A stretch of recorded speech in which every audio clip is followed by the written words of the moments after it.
Hello, everyone. Very good morning to you all. Welcome to our session, Meet the Global Leader.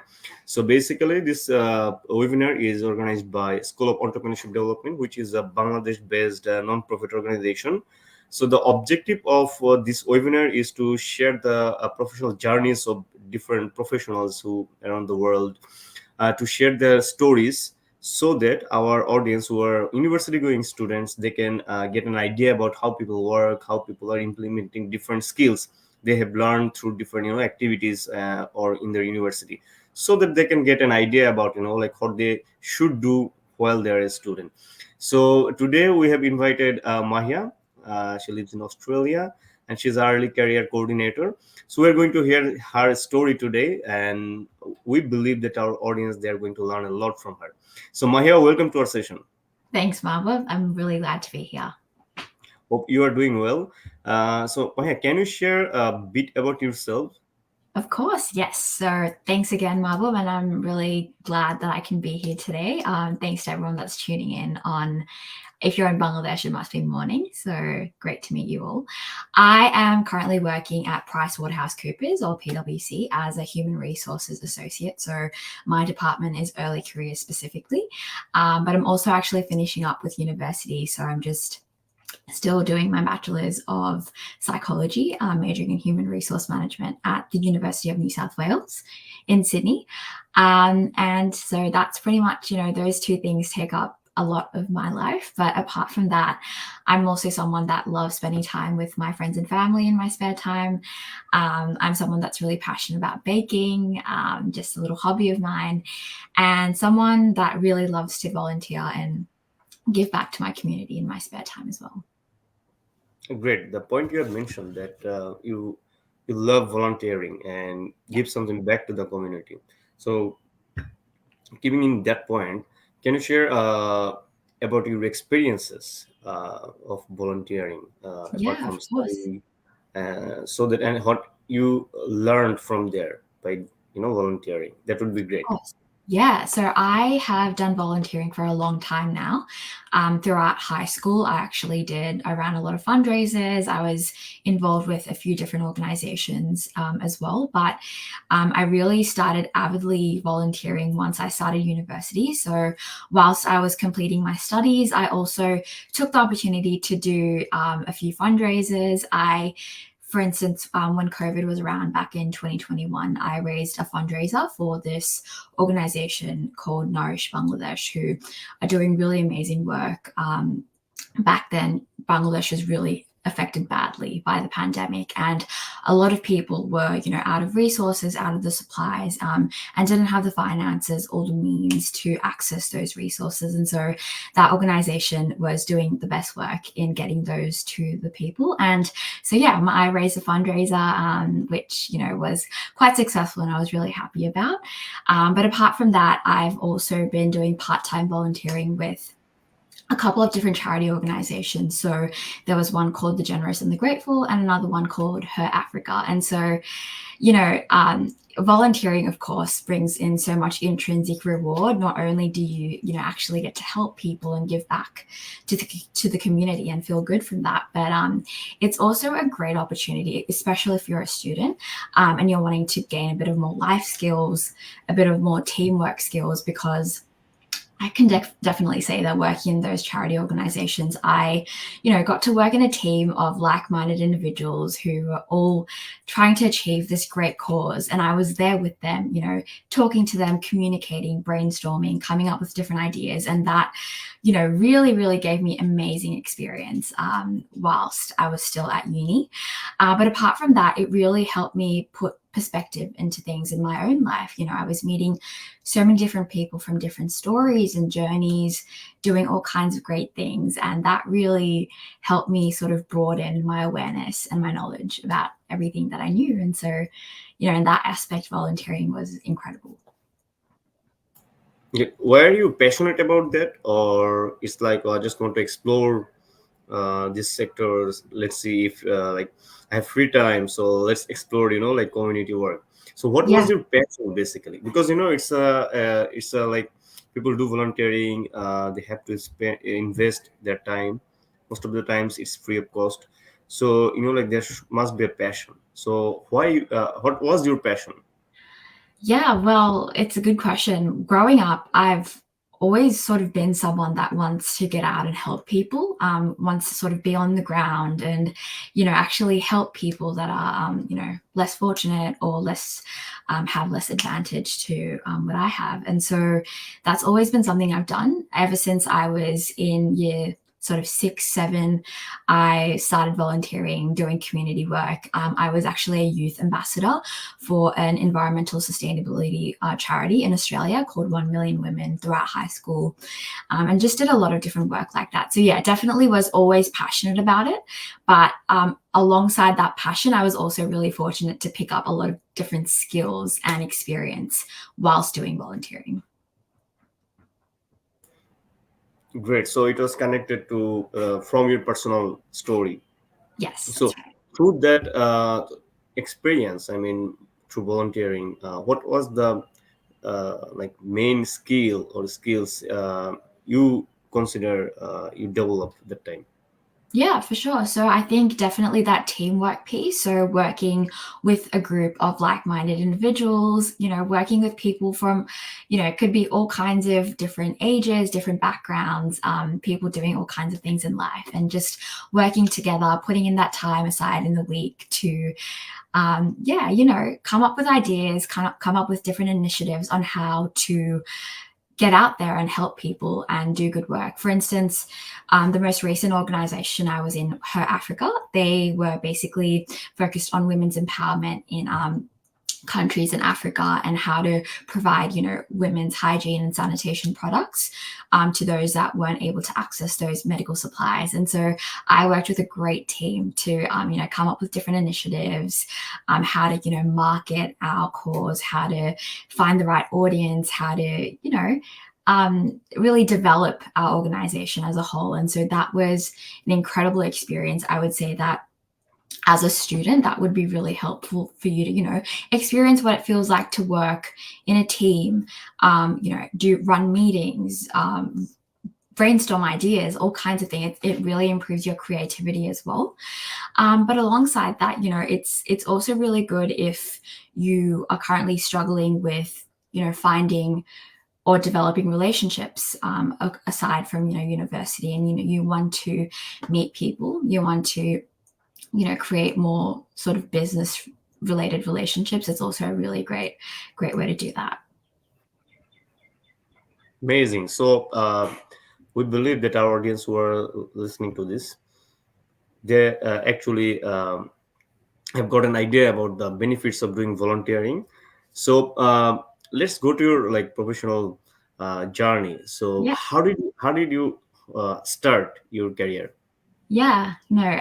So I actually, have been through a bit of a zigzag pathway throughout my career. I started doing a psychology degree at uni, thinking I was going to become a psychologist and, get into clinical psychology, which didn't happen. And halfway down my degree, I had a complete change of mind, decided that I was going to do human resources instead, completely different to what I was doing. And so I'm really glad that I did pick human resources because it's an incredible thing. It's taught me so much, and I love working in human resources as well.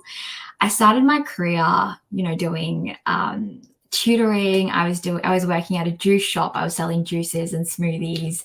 I even worked at a medical center for a bit. So doing all kinds of different jobs. And eventually, as I built my experience, I got into larger organizations such as Commonwealth Bank in Australia, which is Australia's largest bank.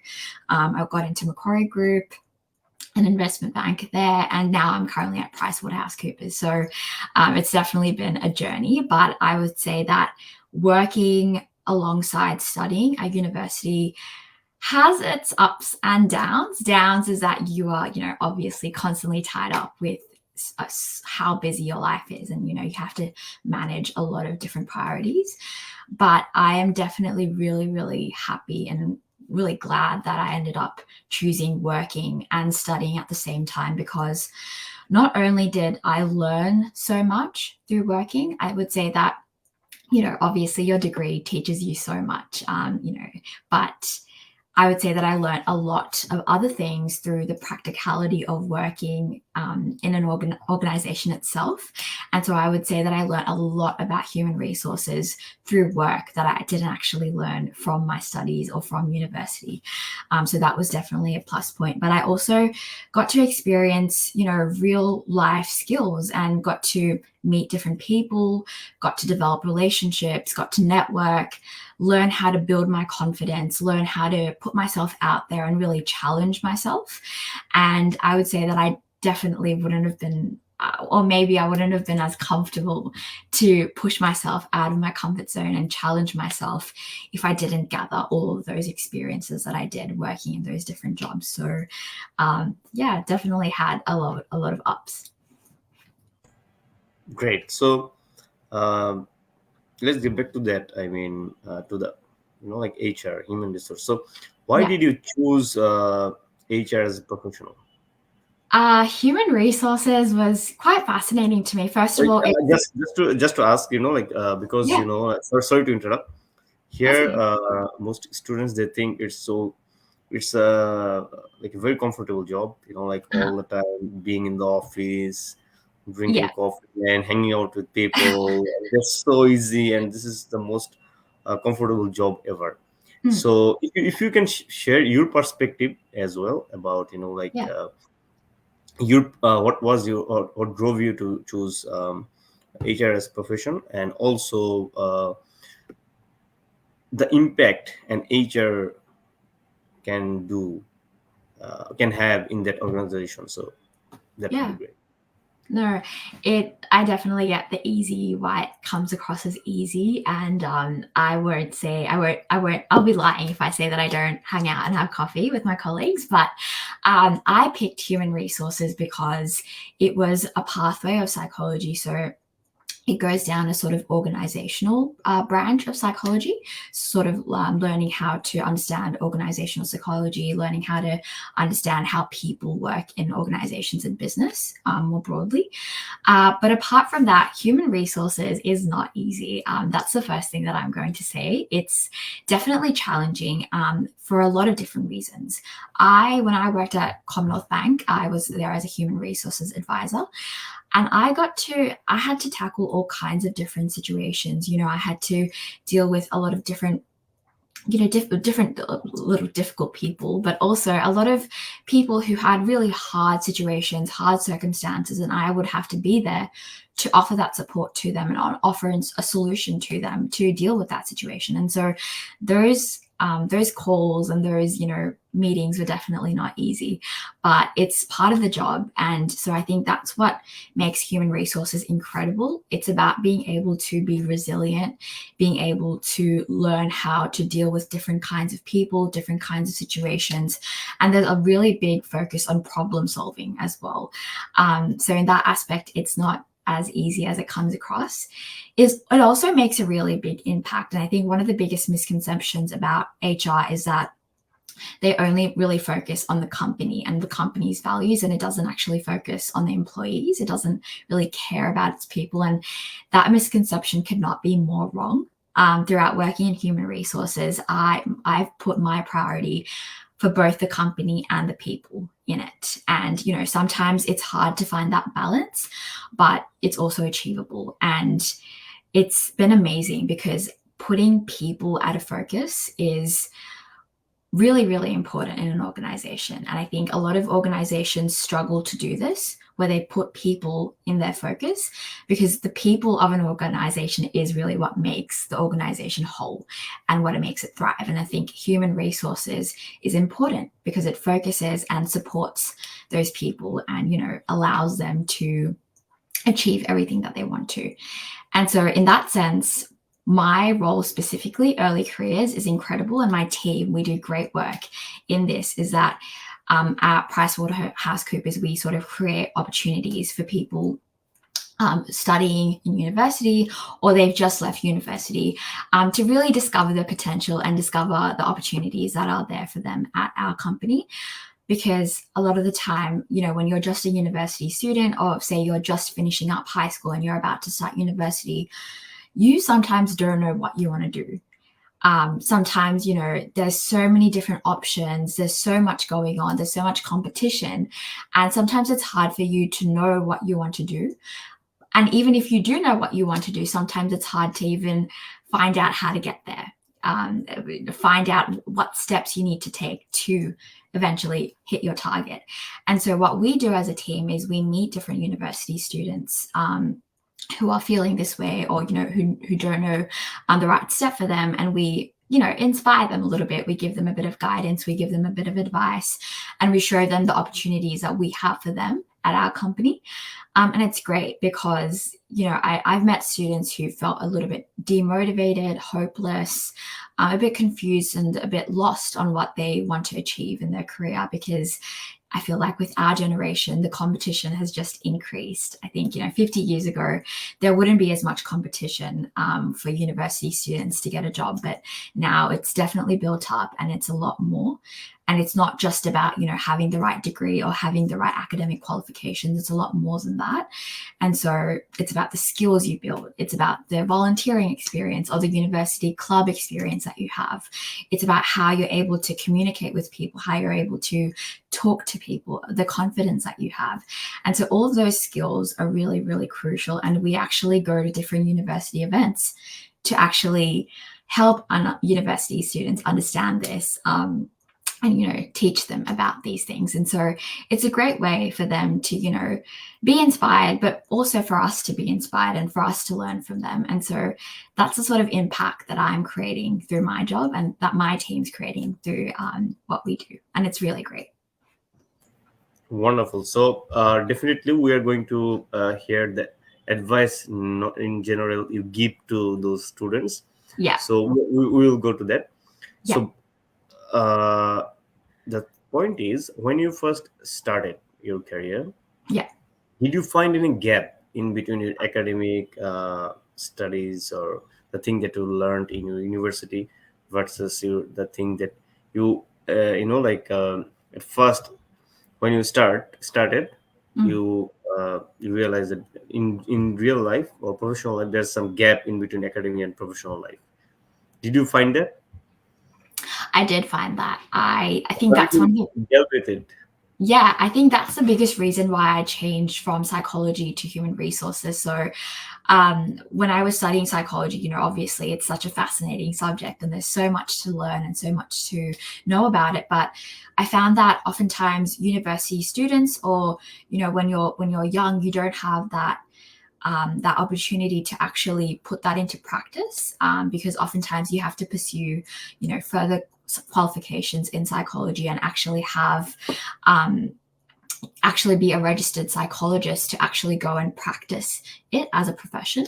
And so because there was sort of that gap, I decided that I would give human resources a try. And as interesting as it is to learn about management and human resources on paper and on theory, it's very, very, very different when you're actually applying it in real life.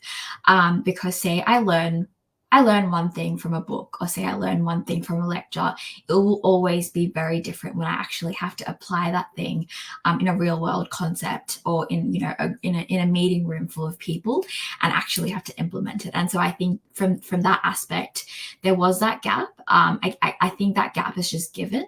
It's given with anything you study, but in that sense, I would definitely say that working has definitely an advantage over, not over studying, but alongside studying, because you actually get to implement and put into practice everything that you're learning. Wonderful. So who is your role model? Okay, that's a really good question. I actually am really, really lucky because I have a few people in my family and my close ones that I would consider as my role models. My mum is definitely one of my biggest role models. She has taught me as an example how to be hardworking, how to be resilient, how to, be ready for all kinds of change in life. but also most importantly how to stand up for myself in times of adversity. And I think she's done it so well, but she's also taught me how to do it. And it's really, really important because you have to learn how to stand up for yourself, because whenever you're going to try to achieve anything, you're going to face obstacles down the road. And so knowing how to tackle those obstacles is definitely something that you learn with time, but it's very, very essential. My other role model, I would say, is my uncle, and my uncle Onik, in Bangladesh. He is an entrepreneur, actually. He's successfully run a couple of businesses and he's incredible at it. But most of all, he's someone who's very humble and down to earth, and someone who loves to give back to the community, which really, really resembles with what I want to do and what I love doing. He actually even started his own charity organization called the Noral Express Foundation, which is a foundation based in Noral, which is sort of our hometown in Bangladesh. And it does really great work. It really gives back to the community. It focuses on healthcare, providing education supplies to underprivileged youth and children in the area. And yeah, so all of this work that he does has been a true inspiration for me. And so yeah, these are probably my two biggest role models.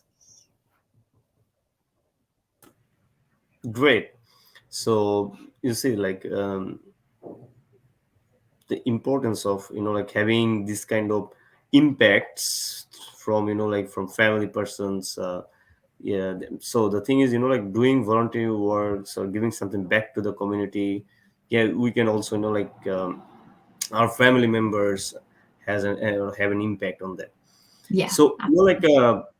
one of the biggest challenge, say for example, if I compare like Bangladesh, if I put Bangladesh in that context, that having a good team member, or in case of business or in case of a team, is very important, right? Yeah. So, because no one can do anything alone. So according to you, or based on your experience, how Mm. do you see the importance of like having a good team player, and how we can like develop a culture of like good team bonding, and to like drive as a team? How do you see it? Yeah. I think, yeah, it's a great thing because working in a team is, it's very important. It's very significant, and you're going to be faced with working in a team in all parts of your life. It could be at work, it could be at university, it could be, if you're even doing volunteering outside of work. And for a lot of people, it might be challenging. I would say that for me, it used to be challenging because I actually used to be very introverted. I used to be quite shy, didn't really like to talk to a lot of people, didn't really just like to be in my own little bubble. And I think as I built experience, as I sort of threw myself into different opportunities, for instance, volunteering, work, doing teamwork at university, that's how I sort of built that courage, and I built that sort of drive towards team bonding and working as a team as a whole. And I think the most essential part of that is having the confidence that you are valued in a team, and that what you think and what you believe actually matters, what you contribute to your team, how you present to yourself in a team is really, really crucial and is valued. But on top of that, it's your ability to work with others, work with people who might have conflicting personalities, might have conflicting beliefs, different values to what you have, and somehow come sort of meeting in the middle and coming to a place where all of you can sort of come to a balance of what all of your beliefs and all of your ideas are. And it's a great thing because I might be in a team with someone who has a completely different opinion to me, and so having that sort of empathy, having that place of understanding, having that ability to even go through difficult conversations or handle conflict is really, really important for us to work together to achieve with whatever we want to achieve as a team. And so yeah, these are probably the biggest things for teamwork. Great. So then like when people work together, sometimes conflict arise. Yeah. So, from your experience, have you faced this kind of like situation where conflict arised, and how did you, if yes, how did you actually deal with it? Yeah. Yeah. So I have, working in human resources, you're bound to have difficult conversations. But I remember I did have a conflict once with a colleague where basically we had a bit of a misunderstanding, and we both had a completely different idea of how we were going to approach this one thing. And so, I was feeling a little bit defensive and she was feeling a little bit defensive. And I think that wasn't the right approach at all. But how we sort of overcame the issue was I decided that I was going to listen to her and listen to where she was coming from. And then she implemented the same, and she listened to where I was coming from and how I reached that conclusion. And I think that's really, really important, because that really helps you put things into perspective and not just sort of see things narrow in what you're seeing. On top of that, it's really, really important to have empathy and understanding. I think it's so, so crucial to put yourself in someone else's shoes, because a lot of the time, when we get into conflict with someone, we're like, no, I'm right and she's wrong or he's wrong. And that's not the right way, because you can both be right or wrong, but it's really, really important to be able to understand what the other person's perspective or where they're coming from is, because otherwise you can never really see both sides of it. So that's definitely crucial. On top of that, it's really important to talk it out, communicate, and then ultimately reach a compromise, and avoid sort of being rigid about it. Avoid being like, no, you know what, I decided that this is how it's going to go and this is how it's going to go, because ultimately that's not really going to help anyone. So, yeah, communicating, having that sense of empathy, really important. Thank you, it's really insightful. um, can you share like some strategy or strategies that had a very big impact in your success? Oh, absolutely, yeah. I would say, it's been a huge learning curve for me. I had, as I said, I started working at a juice shop selling juices and smoothies, very, very different to what I was doing. And now I'm sort of working in my dream role in human resources at PwC. And so what's helped me along the way is building my confidence. I would say that, definitely the person that I was 5 years ago is very different to the person I am now, in the sense that I have built my confidence to a level where I can go for things and, have that confidence in myself that I can achieve it. And so I think as a student or as a young person, it's really, really hard to sort of build that confidence, but it's really crucial, because you need to have it in order to achieve whatever it is you want to achieve. You need to have that confidence in yourself. Another thing that's worked for me is I've done this thing where I've just dreamt big and I've just gone for it. Even if something seemed like it's way out of my league, or something that's, I don't really have the experience to do it, or I don't have the skills to do it, I don't have the qualification to do it, I've gone for it anyway. Because the worst outcome for me was that it wouldn't work. It wouldn't, I would get a no, I would get rejected. And that's not really that bad of an outcome. I think, when you have everything to lose, why not just go for it? And so that's a strategy that I've implemented for a long time now. I've just gone for things, and I just had that confidence that I will be able to land them. Another thing is that I've constantly tried to upskill myself, educate myself along the way, not just through my studies, but also, taking different courses, even, doing things like LinkedIn Learning, attending different seminars, different lectures. These are all really, really important, because you need to continuously upskill yourself, whatever path or whatever stage you are in life, whatever you're doing. And so that I will definitely, definitely give credit to. And on top of myself, on top of that, I would say that I've never given up on myself. I've never sort of, never really faced failure and said, okay, that's it. I'm not going to continue. I think it's really important that you know how to pick yourself back up, even in the face of failure, because that is really the biggest turning point for you when you are able to pick yourself up from the lowest of lows and still go for it. And so, you know, these things I definitely will say I did not learn overnight. These things were things that I learned over time through many years, but things that I continue to implement today, and what I see as my biggest strategies for success. Great. Like in summary, it's like self-exploration. People should study. They should learn always something new. So it's not life is a beautiful journey. So Absolutely. they have to like explore. It can be explored in terms of learning new things, or they can explore themselves. They can explore places. So the thing is, it's better like here most of the students just spend time after like social media, some which is a like wastage of their time. So people should not misuse like technology or some tools Mm, which have very like very low value.